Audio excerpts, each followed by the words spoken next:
नमस्कार, आप देख रहे हैं न्यूज 18 राजस्थान। आपके साथ मैं हूं अभिषेक। सीधे आपको लिए चलते हैं कोलकाता, जहां पर प्रधानमंत्री नरेंद्र मोदी एक चुनावी रैली को संबोधित कर रहे हैं और इस दौरान उन्होंने जमकर ममता सरकार पर हमला बोला है। तो बंगाल में पीएम का मेगा शो आज हमारे भाई बहनों को भी भाजपा सरकार में स्वनिधि योजना का लाभ तेज गति से दिलाया जाएगा। साथियों, कोलकाता के साथ ही बंगाल के दूसरे शहरों में भी आत्मनिर्भर भारत को ऊर्जा देने की भरपूर क्षमता है। भाजपा सरकार में इन शहरों के इंफ्रास्ट्रक्चर को आधुनिक बनाया जाएगा ताकि वहां पढ़ाई, कमाई और बुजुर्गों के लिए दवाई के नए साधन विकसित किए जा सके। पश्चिम बंगाल में फूड प्रोसेसिंग और पोर्ट लेड डेवलपमेंट की भरपूर संभावनाएं हैं। आत्मनिर्भर भारत अभियान के तहत इन उद्योगों में निवेश को यहां प्रोत्साहित किया जाएगा। इससे किसानों से लेकर मछुआरों तक हर किसी को लाभ मिलेगा।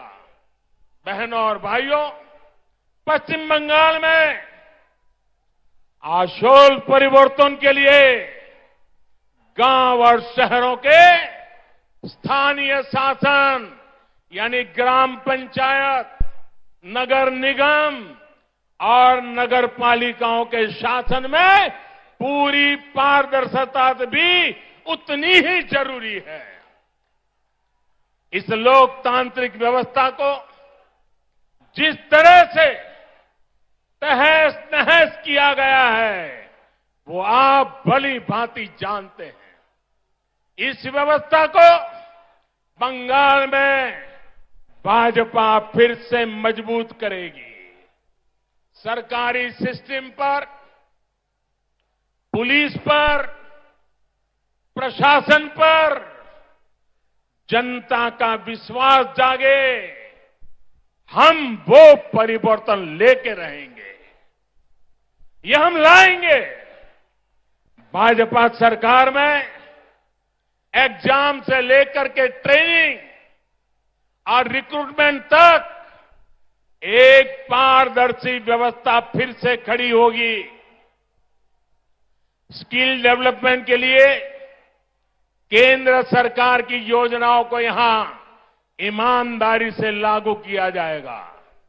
पश्चिम बंगाल में नई राष्ट्रीय शिक्षा नीति के विस्तार को भी बल दिया जाएगा।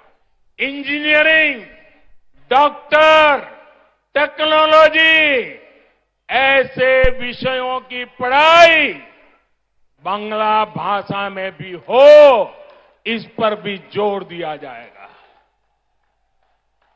अंग्रेजी नहीं जानता, इसलिए गरीब का बच्चा, गरीब की बेटी अब डॉक्टर बनने के सपने से दूर नहीं रहेगी। गरीब का बच्चा, गरीब की बेटी भी वो डॉक्टर बन पाए, वो इंजीनियर बन पाए। झुग्गी झोपड़ी में पढ़ाई करके निकला हुआ बच्चा भी बंगाल का नाम रोशन करे, ये व्यवस्था हम बनाना चाहते हैं। साथियों, हमारा लक्ष्य सिर्फ पश्चिम बंगाल में सत्ता का परिवर्तन करना नहीं है, यही एकमात्र उद्देश्य नहीं है। हम बंगाल की राजनीति को विकास केंद्रित राजनीति की तरफ ले जाना चाहते हैं।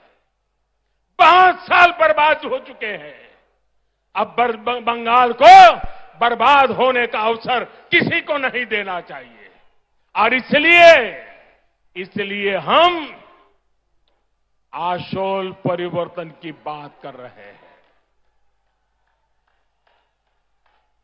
और आशोल परिवर्तन के इस महायज्ञ में बंगाल के लोगों को भी ये भी याद रखना है कि उनके साथ किस तरह का छल बार बार लगातार कैसा छल किया गया है, इसे भूलना नहीं है।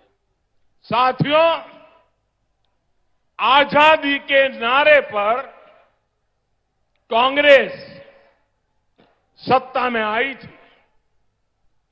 आजादी के बाद कुछ समय काम हुआ, लेकिन फिर बंगाल पर वोट बैंक की राजनीति हावी होती चली गई। इस राजनीति को वामपंथियों ने बढ़ाया और आगे लिया, और वामपंथियों ने तो नारा दिया। आपको याद होगा, बंगाल के लोगों को याद होगा, वामपंथी क्या कहते थे? कांग्रेसेर कालो हाथ, कांग्रेसेर कालो हाथ भंगे दाओ गुड़िए दाओ।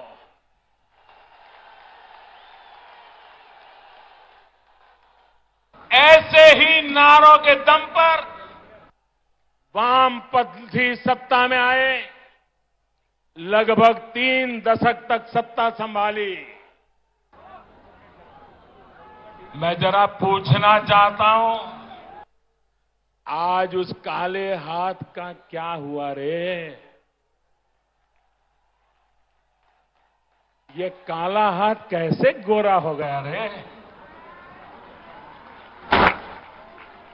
जिस हाथ को वामपंथी तब काला समझते थे, वो आज सफेद कैसे हो गया?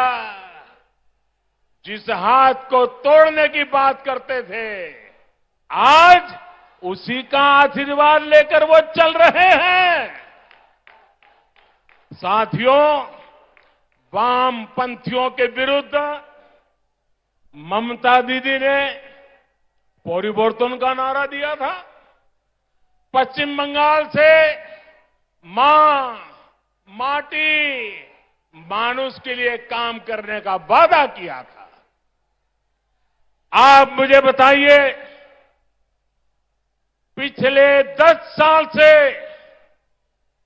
यहां की टीएमसी सरकार ने क्या सामान्य बंगाली परिवार के जीवन में वो परिवर्तन आया जिसकी बंगाल की जनता आशा करती थी? आया वो परिवर्तन? वो वादा पूरा किया? जो आपको कहा गया था वो किया गया? क्या किसान के, श्रमिक के, कर्मचारी के जीवन में वो परिवर्तन आया जो वो चाहते थे? आया क्या? क्या गरीब के जीवन में कोई परिवर्तन आया है क्या? गरीब और गरीब हो, ऐसा काम उन्होंने किया है कि नहीं किया है? क्या पश्चिम बंगाल के स्कूलों और अस्पतालों की स्थिति में कोई परिवर्तन आया है? क्या बंगाल के युवाओं के रोजगार की स्थिति में कोई परिवर्तन आया है? क्या बंगाल के औद्योगिकरण में वो परिवर्तन आया जितना उसका सामर्थ्य है? क्या दशकों से चली आ रही खून खराबे की राजनीति में परिवर्तन आया क्या? साथियों, आज बंगाल में मां, माटी, मानुष की क्या स्थिति है, ये आप भली भांति जानते हैं। मां पर गली गली में हमले होते हैं। घर में घुसकर मां पे